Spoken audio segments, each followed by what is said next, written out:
Okay, welcome back to my YouTube channel Gate Diary. So, guys, today I'm going to solve the few numericals, previous year numericals from the topic transformer only. So, I will solve here 5 numerical only for 15 minutes. So, this is the first numerical. It came into the previous year Gate 2021. Okay. The question is the input impedance input in Laplace domain for the network shown. You have to find out the input impedance in Laplace domain. So this is transformer equivalent circuit. This is primary I1 current is flowing and through I2 current is flowing, and the mutual inductance is how much? 1 Henry. Okay. So in transformer only mutual flux is responsible to transfer the power from primary to secondary. Okay. So let me draw the equivalent circuit diagram. In this, I will show the voltage source and voltage source as a sink. Then you will be able to understand at primary side, this is 4 ohm and this is the leakage reactance of the transformer, and this is dot, this is 6 Henry. Okay. At primary side, this mutual inductance related, this will induce and self-induced EMF. How much? Current direction is this one, and at primary side this voltage will be, it is not source, it is sink. So this current will enter into negative. Okay. So it will behave as a sink. Okay. And another side it will behave as, okay. So what will be its value? This voltage drop because of mutual inductance, how much it is? Or you can say it is voltage source, V equal to I into Z. And for inductance, Z is S into L. Or you can say J omega L. This is J omega L instead of L, M. Mutual flux is responsible. Okay. So this is basically, you can write S I2. Okay. And this is the primary source. You can assume V1 at primary side. Okay. And at secondary side, there is the leakage reactance and source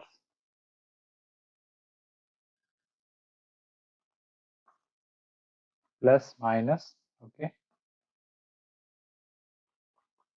And this is short circuit with the 5 ohm resistance.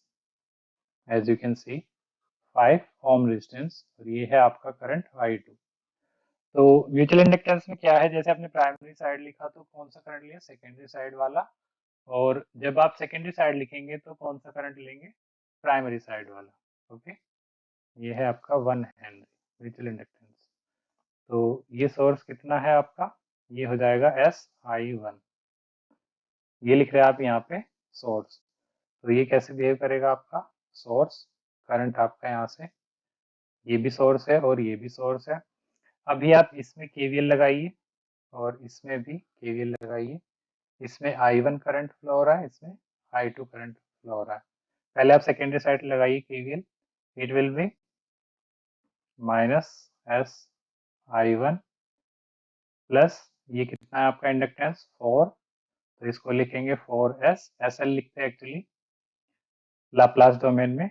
तो it will be 4S into I2, 4S plus 5 and I2 equal to 0. तो यहाँ से आपको एक relation मिलेगा I2 and I1 के बीच. I2 को आप लिख सकते हैं I1 divided by, okay, S भी है यहाँ पे, this I1 into S divided by 4s plus 5. Okay, you can say equation 1. Okay, next apply the KVL in at primary side. Okay, primary side apply करेंगे, आपको मिलेगा V1। इसको भी आप लाप्लास में कन्वर्ट कर लो। यहाँ पर ये किसको क्या लिखेंगे, ये L है, लाप्लास में क्या लिखते हो आप, SL, तो ये हो जाएगा आपका 6S। ओके, तो यहाँ पे लिखेंगे आप V1 equal to 4 plus 6S into I1 minus, और ये क्या है आपका वोल्टेज सोर्स SI2। तो put I2 value from equation 1, because you have to find out Z1 in Laplace domain. It will be P1S by I1S. Understood? So that's why you are converting this I2 value into I1. Okay, so put I2 value from equation 1. ये 2 marks में पूछा आपसे, easy था। इस तरह के मैं और भी न्यूमेरिकल कराऊंगा अपकमिंग ट्यूटोरियल्स में।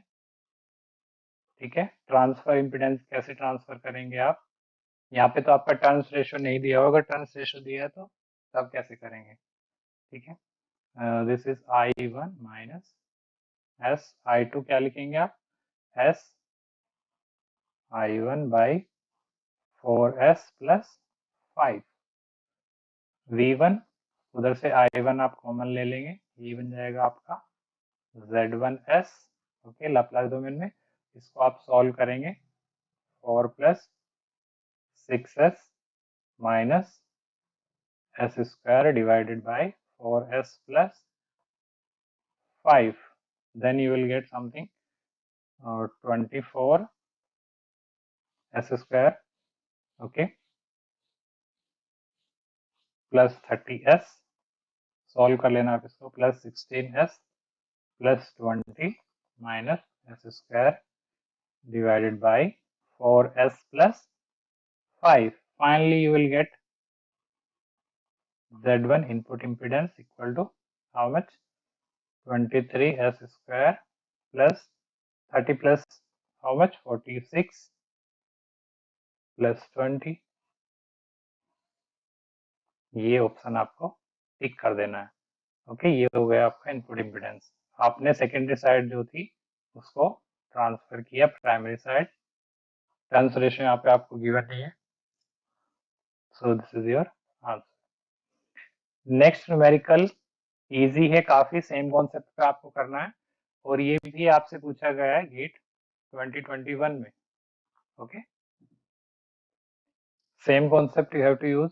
यहाँ पे भी आपको म्यूचुअल इंडक्टेंस गिवन है और आउटपुट वोल्टेज, पीक वोल्टेज आपको गिवन है corresponding to this winding.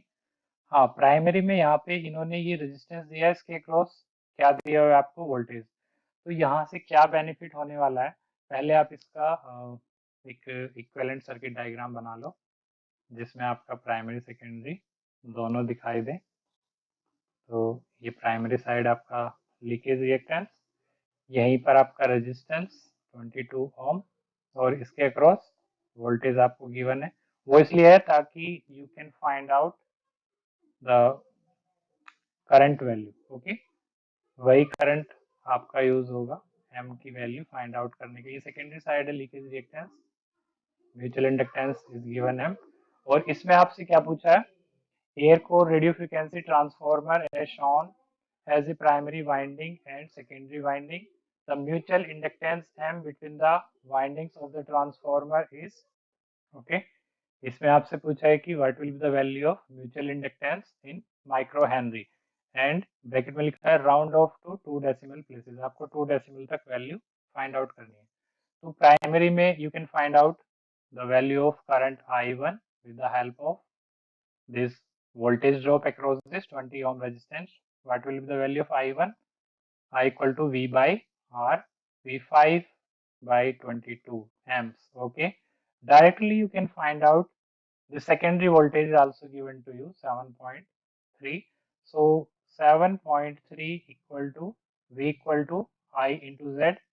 So current कौन सा लेना है आपको, प्राइमरी वाला करंट लेना है, that's I am writing here same concept I1 into S L की instead of L I am writing here M। So I1 का वैल्यू 5/22, S को आप लिख सकते हैं j ओमेगा इंटू M, और ये आपको दिया है 7.3। You know what is the value of omega equal to 2 pi into f? Supply frequency is 100 kilohertz, 10 to the power 3 radian per second. Put this value, finally you will get the value of m.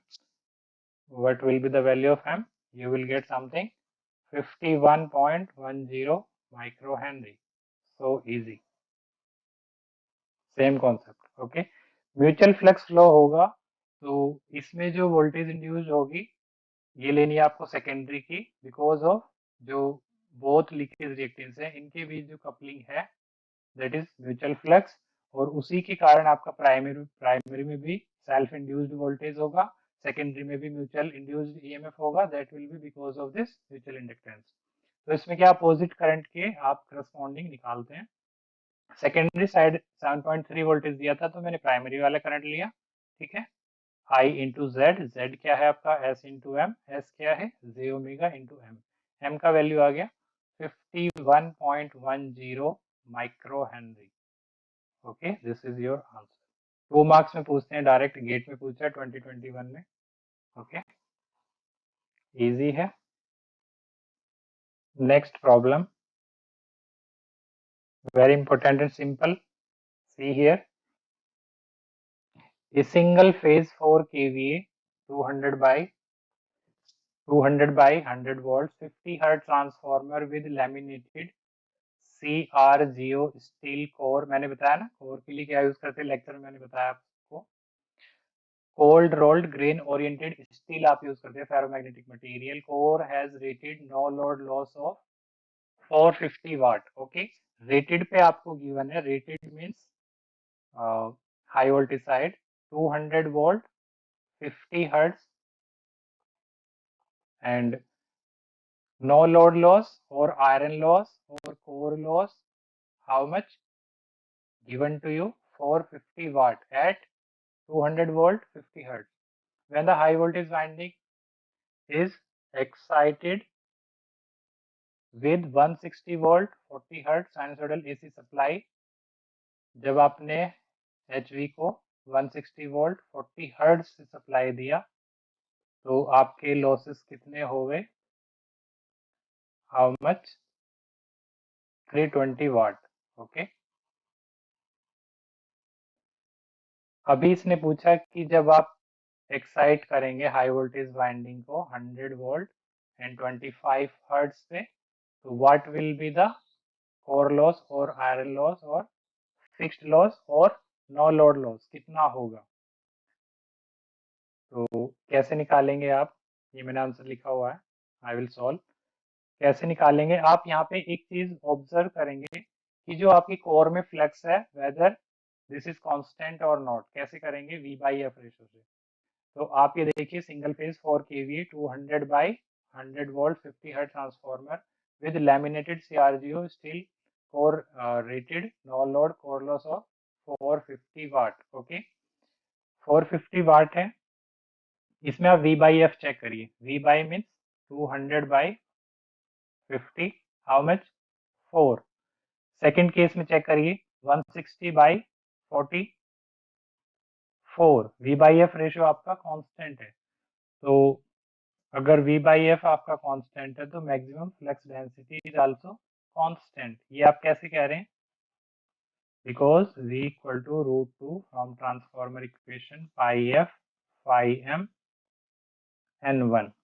Okay, तो यहाँ से अगर हम लिखे phi को तो इसको आप लिख सकते हैं BM इंटू ए, ठीक है। तो ये आपका कांस्टेंट है, तो V बाई एफ ये भी आपका कांस्टेंट है, और ये है phi M V by F. Okay, so flux constant आपने कैसे कहा, because your V by F ratio is constant, so you are saying this flux is constant.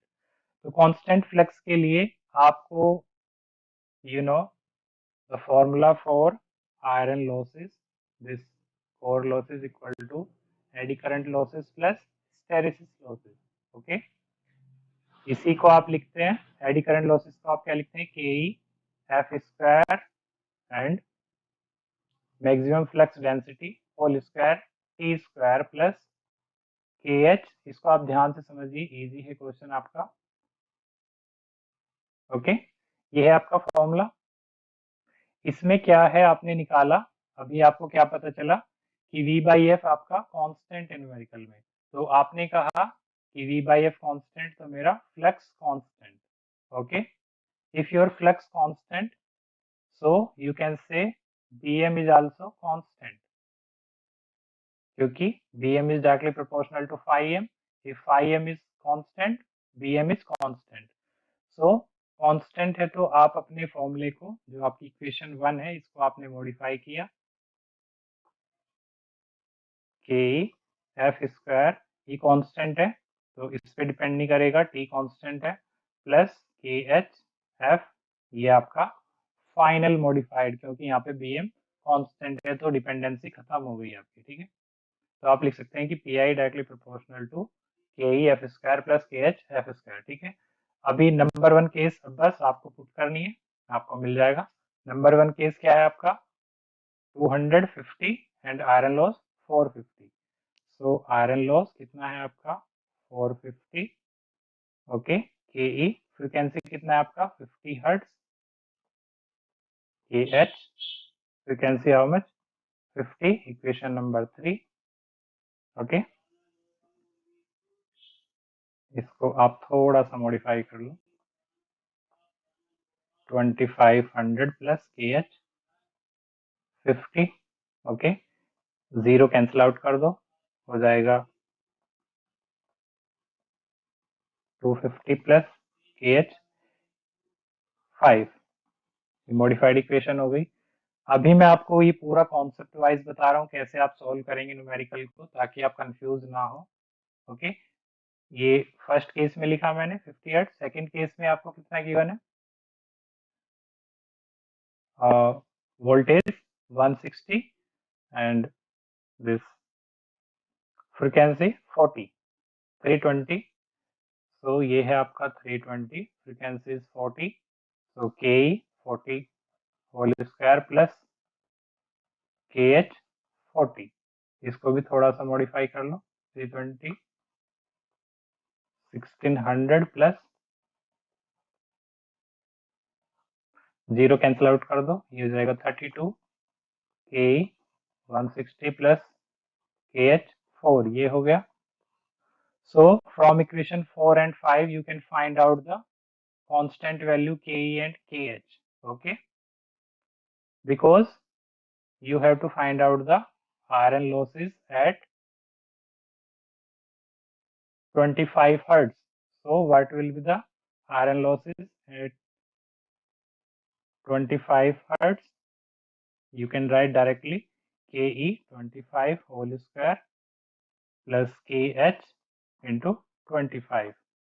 Okay, so you need ke and kh value, from where you can get, from equation 4 and 5. solve कर लो यहाँ पर, 45 equal to ke 250 plus kh into 5। इसको आप multiply कर सकते हैं यहाँ पर, इसको 4 से, और इसको कर लो आप 5 से। ओके, 5 से मल्टीप्लाई करेंगे, क्या मिलेगा आपको, 5 2 0 160 ke 800 plus K H into 20। आप सॉल्व कर लेना अपने आप से, 4 को करिए इसको, 180 equal to K E 1000 plus K H 20। दो इक्वेशन है आपको, two variable, easily you can find out, cancel out, this is minus ke 200, this is minus 20, so ke is how much,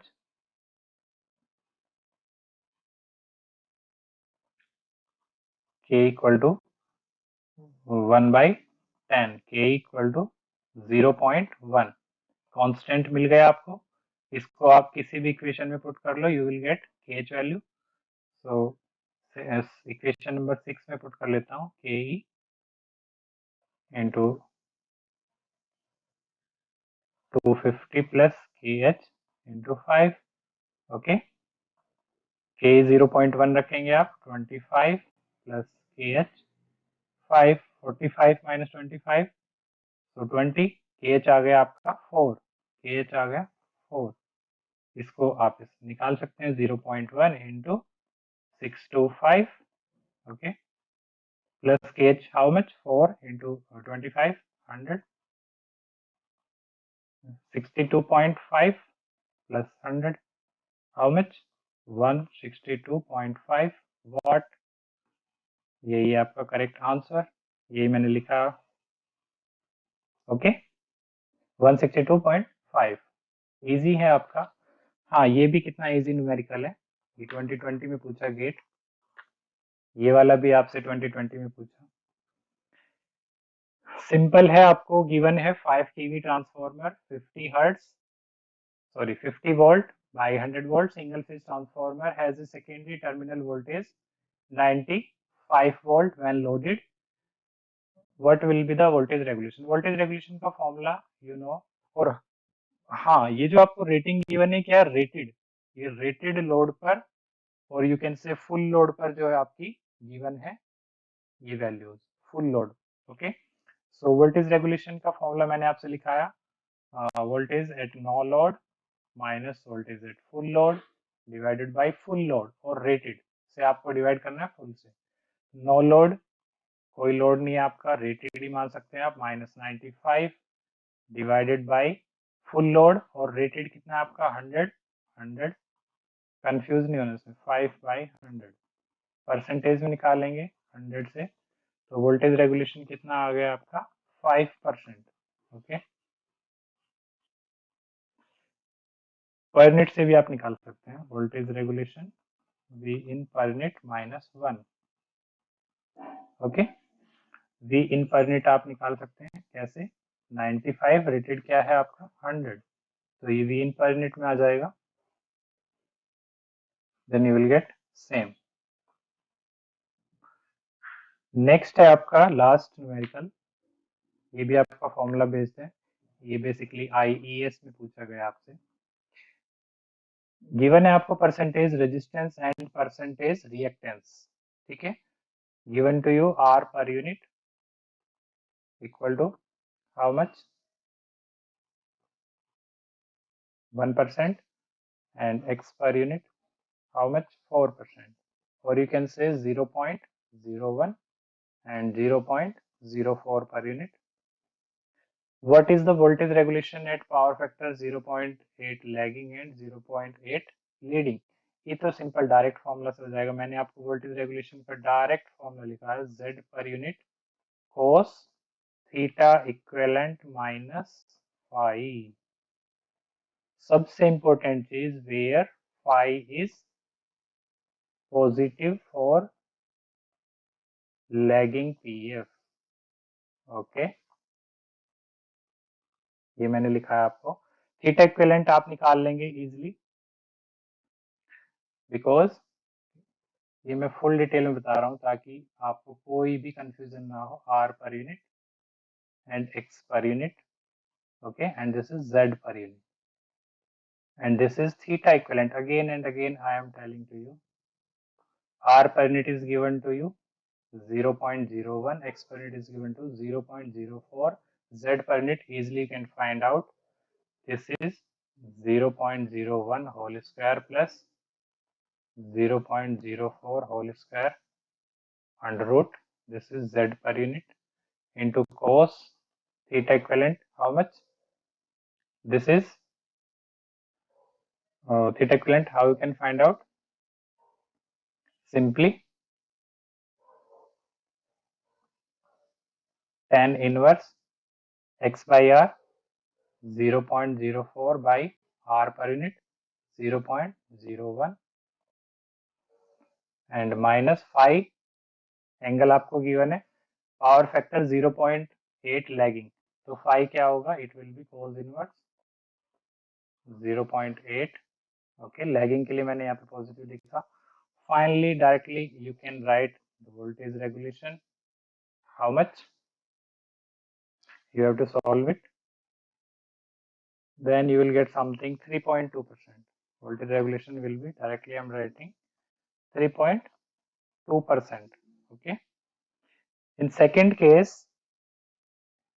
0.8 lagging पर आपको बताना है वोल्टेज रेगुलेशन एंड 0.8 लीडिंग पर बताना है। लीडिंग में सिंपल है, लीडिंग में क्या होगा, पावर फैक्टर आपका हो जाएगा नेगेटिव, नेगेटिव के लिए फॉर्मूला आपका सेम है, वही 0.01 whole square, Z per unit तो आपका सेम रहेगा, ऐसे ही आप लिख सकते हैं Z per unit. Okay, cos theta equivalent भी आपका सेम रहेगा, ऐसे ही आप लिख सकते हैं tan इनवर्स 0.04 बाई 0.01 माइनस, हाँ ये एंगल जो है लीडिंग के लिए आपका हो जाएगा minus, so minus minus plus and cos inverse 0.8, easy है। देन डायरेक्टली मैं लिख देता हूँ यहाँ पर, it will be minus 1.6%। Okay, तो ये है आपका एट 0.8 पीएफ लैगिंग पर voltage regulation.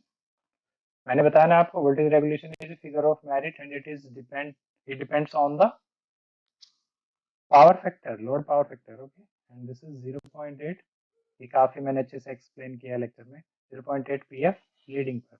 Okay, so I hope आपको ये ट्यूटोरियल समझ आया होगा फ्रेंड्स। अभी मैं next tutorial again I will upload part 2, in that also I will solve the previous year numericals only and some important numerical based on the regulation and efficiency only, and later I will explain the auto transformer, क्योंकि auto transformer से भी आपके काफी अच्छे numericals आते हैं। So please subscribe this channel. Okay, thank you friends, thank you for watching. Okay, welcome.